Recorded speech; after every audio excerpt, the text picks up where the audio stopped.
Welcome, everyone. It's time for Making Sales Social Live, coming to you from the Social Sales Link virtual studios, and is brought to you by AskSSL.ai. I'm Bob Woods, and I'm joined by my co-hosts, Bryn Tillman and Stan Robinson Jr. How y'all doing today? Great. How are you? Real good. I am finally starting to feel better. You get into the doctor, you spend a couple of hours in urgent care, and they finally give you antibiotics, and you start feeling better. So, Well, good. I'm glad to hear that. Awesome. yeah. So, Yes. yeah, so that's good. So speaking of colds and wow, this is that's a really tenuous way to get Some transition. into our topic today. But, turning a cold prospect, wink, wink, nudge, nudge, you get it? A cold prospect into a warm connection is something that as salespeople, we ideally want to do. But how?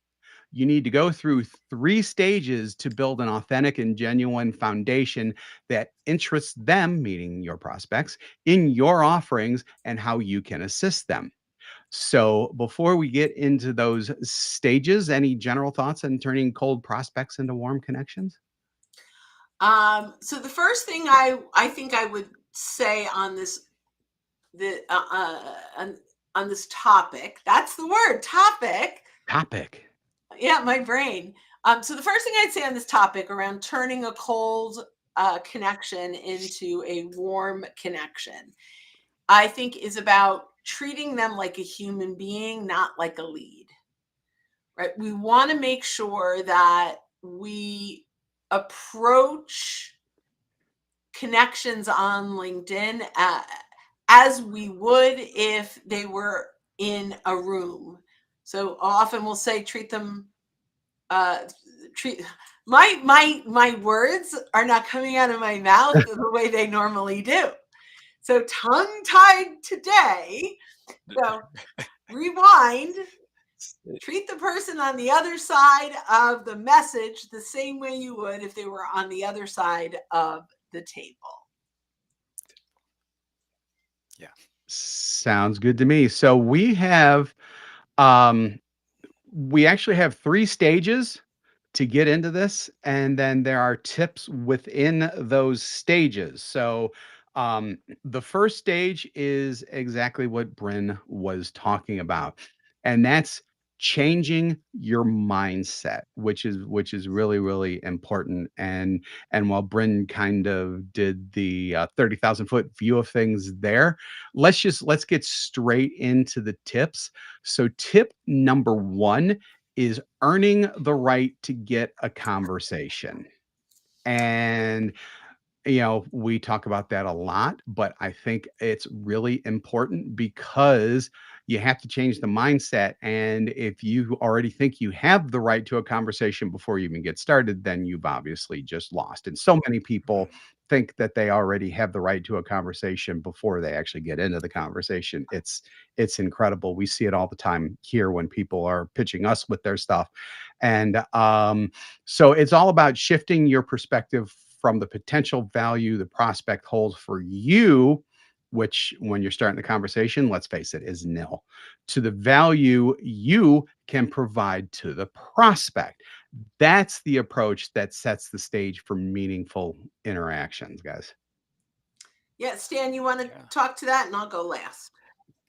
Just that it takes some time to demonstrate your value to a prospect, and we'll talk a little bit more. I won't spill the beans just now in terms of what we say, but it takes time. So you have to exercise some patience. And as Bryn mentioned, rather than thinking of them as a prospect, thinking of them as a person with a life just like you, with ambitions just like you, and picture yourself talking to them just like you would talk to them in a room together. Yeah, Bryn? that's great. And I'll take the baton.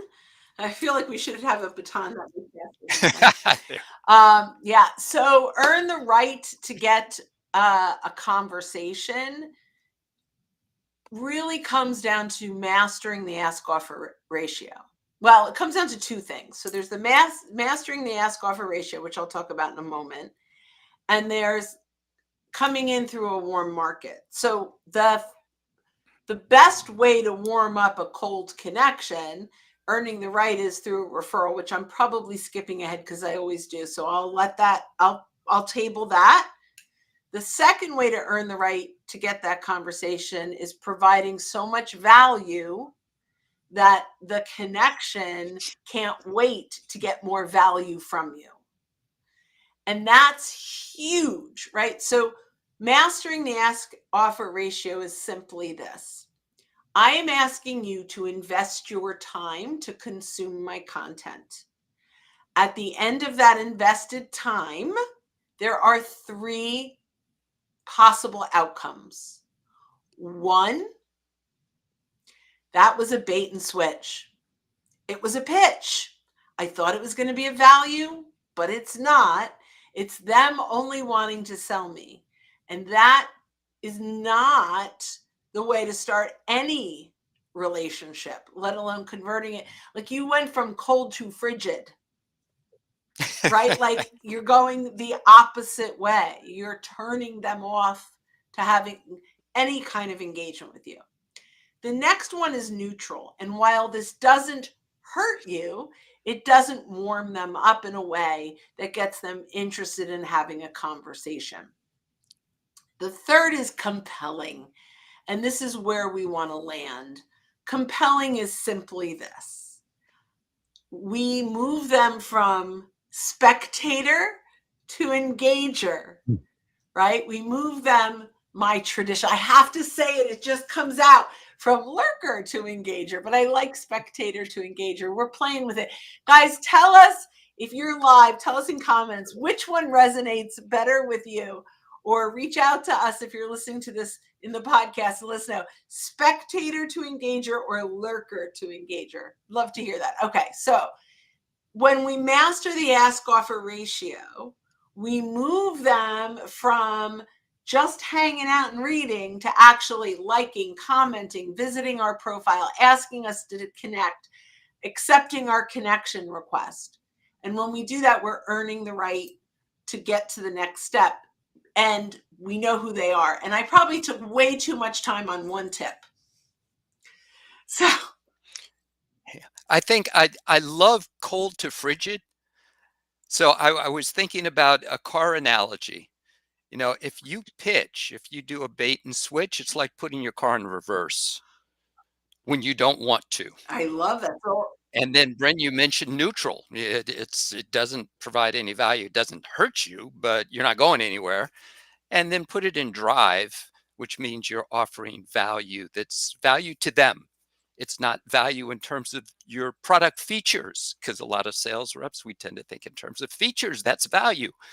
No, value is what you is in the eyes the of driver. the prospect or decision maker. Yeah.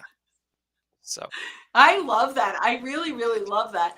I see a blog post coming from you, Stan, on how healthy social selling is like driving a car. All right. I promise I won't take this much time on everything else. Well, good luck with number 2 because this is another one of your favorites. It's actually one of all of our favorites, and we all could expound just mercilessly on this one. So, again, changing your mindset, slow it down to speed things up. So many of us are in a rush to make a sale. We inadvertently push prospects away by, to use Stan's analogy, by gunning the gas too much, or too quickly. You spin wheels more than anything else when that happens.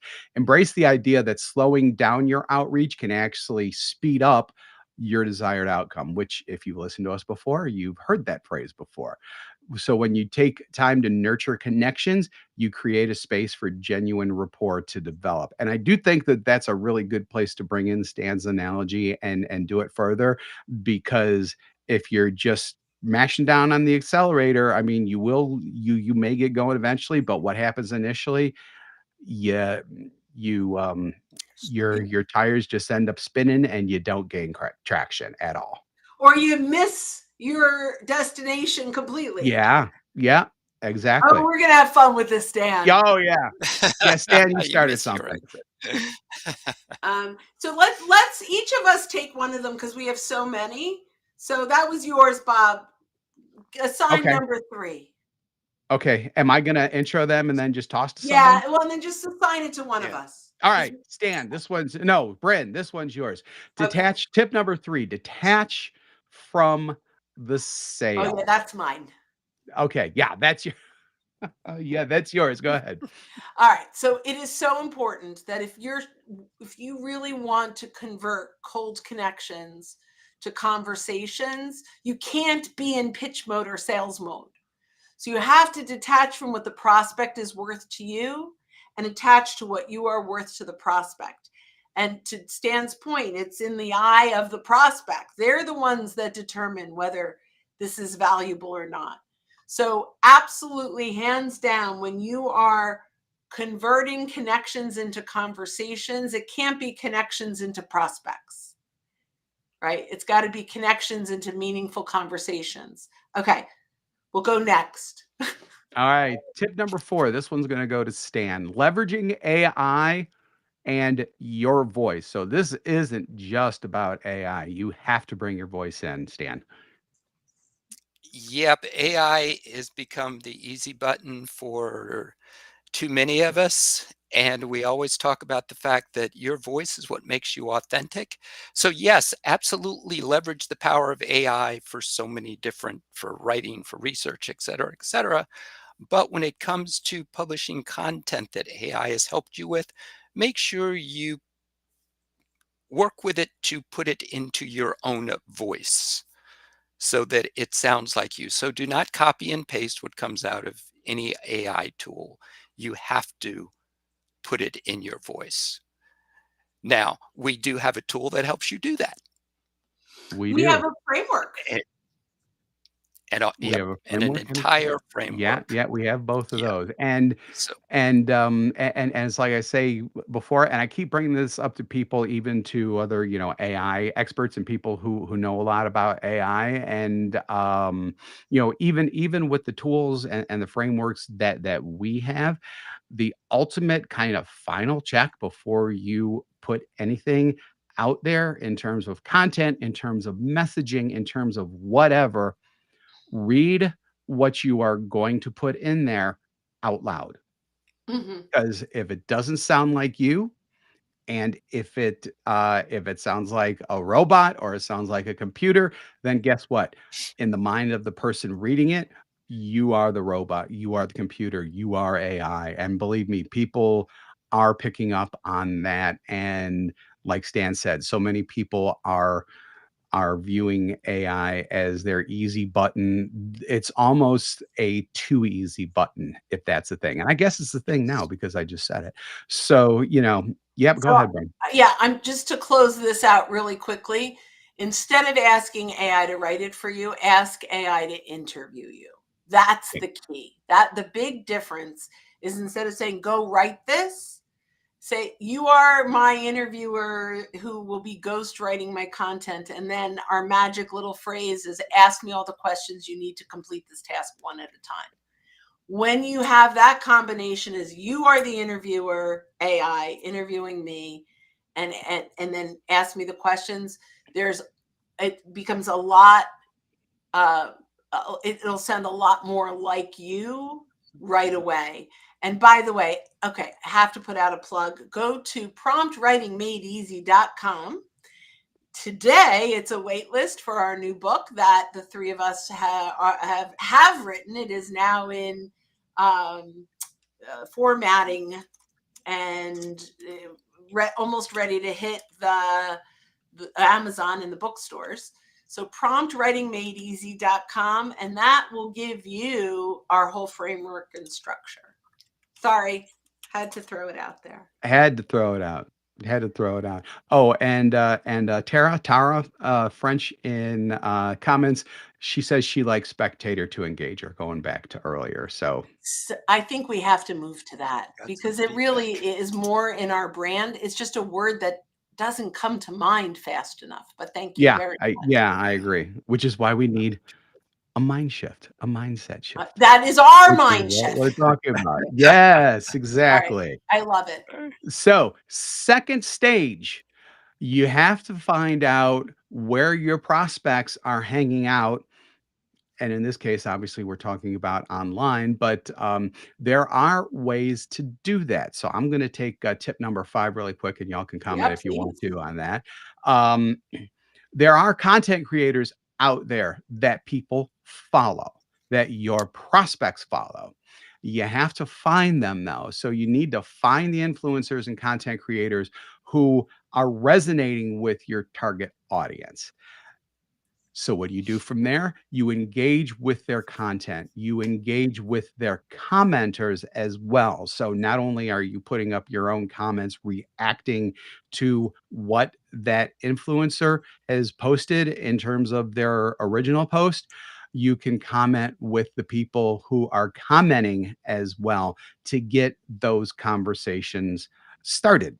So when you share those interests, and when you share those interests, especially with the people who are commenting, that is a really good way to create an immediate connection. You just have to make sure that everything that you're saying that you actually believe in, and you're not just saying something just to say something. This has to come from an authentic and genuine point of view within yourself, essentially. So don't just toss stuff out there just to toss stuff out there, because if you get a conversation started with someone and they say, well, why did you say X? And you don't want to say, well, I really didn't believe that, I just wanted to throw some gasoline on the fire or whatever. In this case, you really can't do that. You really need to be authentic and genuine. Awesome. I love that. All right. What's the next one? Tip number 6. Let's go to Bryn with this one, with revisiting your first degree connections. And Bryn is doing the happy dance. Oh, these are all I love this stuff. This is ridiculous how happy this makes me. Okay.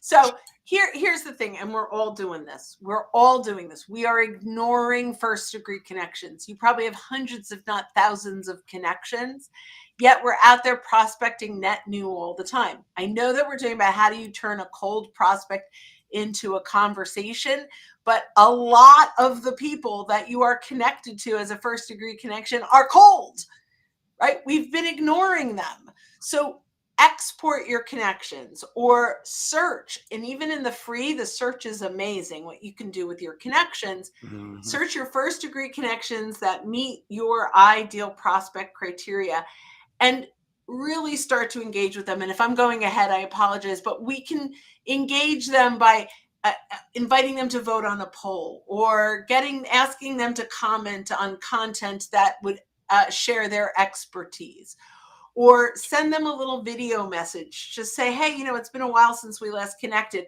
and I'm just going to share a little tip that has absolutely changed the percentage of responses. If you go to their contact information on their profile, it will share at the bottom the date you connected with them. So if I say, hey, Bob, I'm not sure if you recall, but we connected back in 2013. I know we haven't talked in a while, but the reason I'm reaching out is because we just put out a poll specifically for people like you, and your one click vote would mean a lot. If you're open, whatever, right? Like that's, Yep.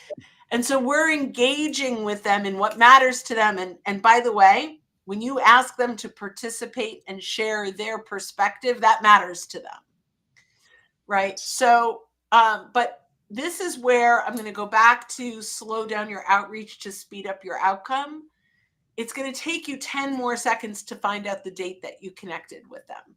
Mhm. But all of a sudden, they know now that this was not a spam email message. This was not an automated message, because I'm not sure if you remember, but we connected on this date is not something that's scalable. Mhm. But it will personalize it, and that will help turn them from cold to warm. Excellent. Excellent stuff. So next, let's go to to Stan, and I think I'm going to let you two handle things from here on out, just because my voice is starting to go yet again. I'm still not at 100% yet. So, tip 7, leveraging shared connections. Yes, one of the beautiful things about LinkedIn is you can see who is connected to people that you are directly connected to.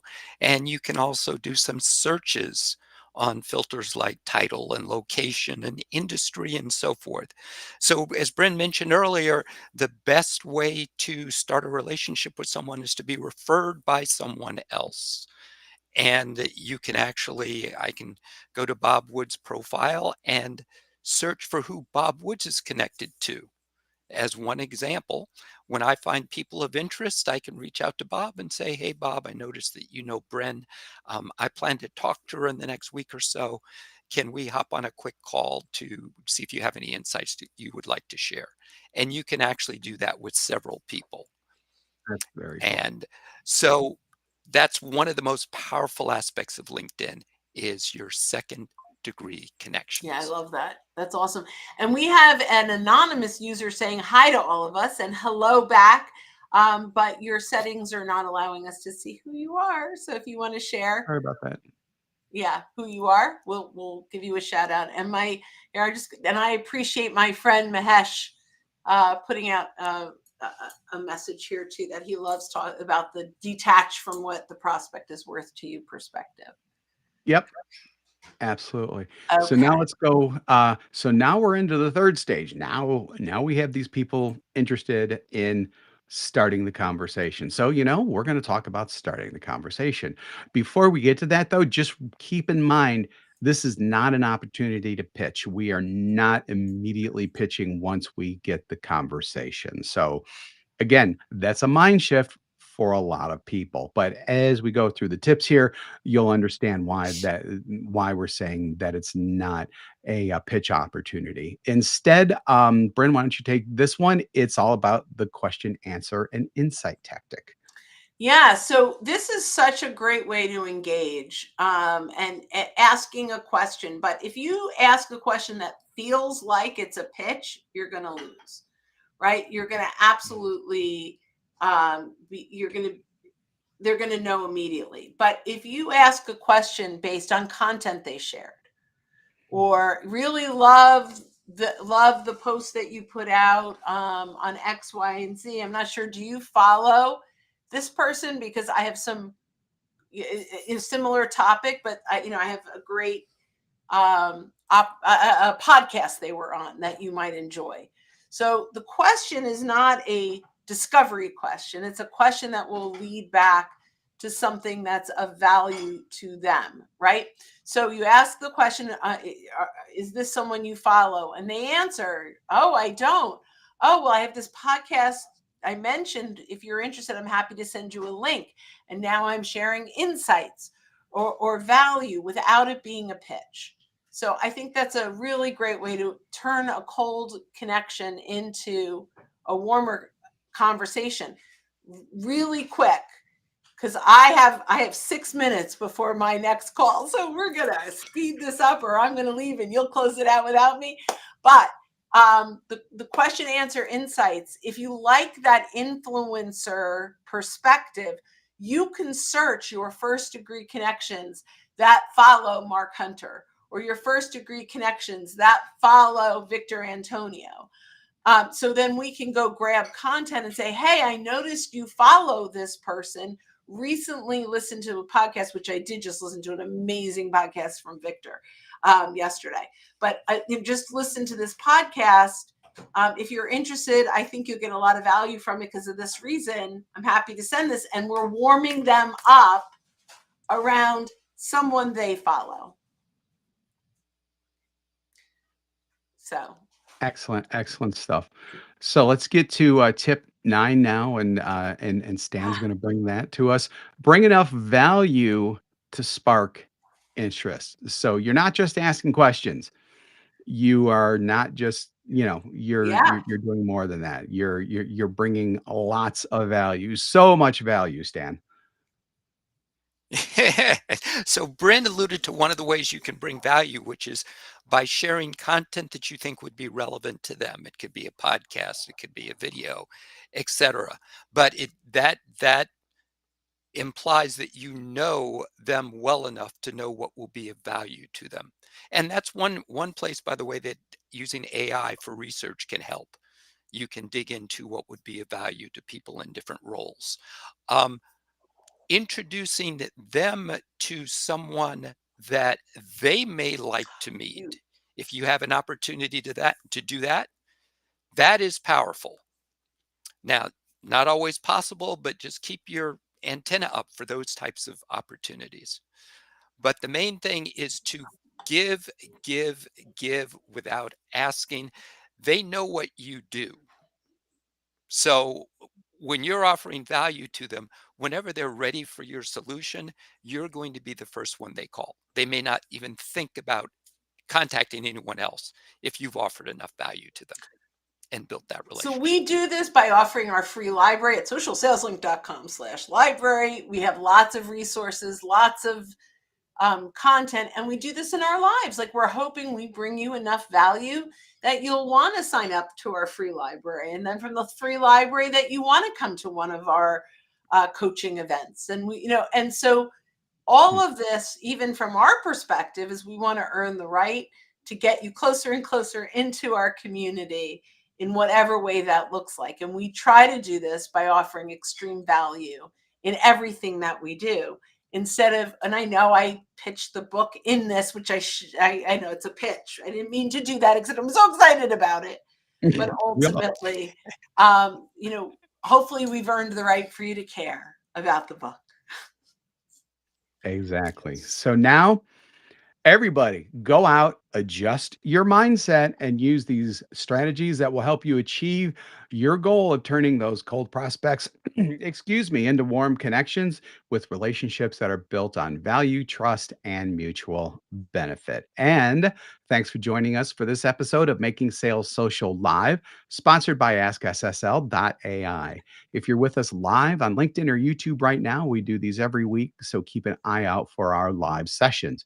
If you're listening to us on our podcast, go ahead and hit that subscribe or follow button to access all of our previous shows and be alerted when new ones drop. And if you want to drop a like or a comment, we won't object to that either. So we do 2 shows weekly, this one and our Making Sales Social interview series, where we talk with leaders and experts in sales, marketing, business, and many more related areas. If you'd like more info on our podcast, socialsaleslink.com/podcast. That's where you want to go. Socialsaleslink.com/podcast. So when you're out and about this week and every week, be sure to make your sales. Social. Woo! Social. That We're was a big getting one. Bye, guys. really good at that. Thanks, everybody.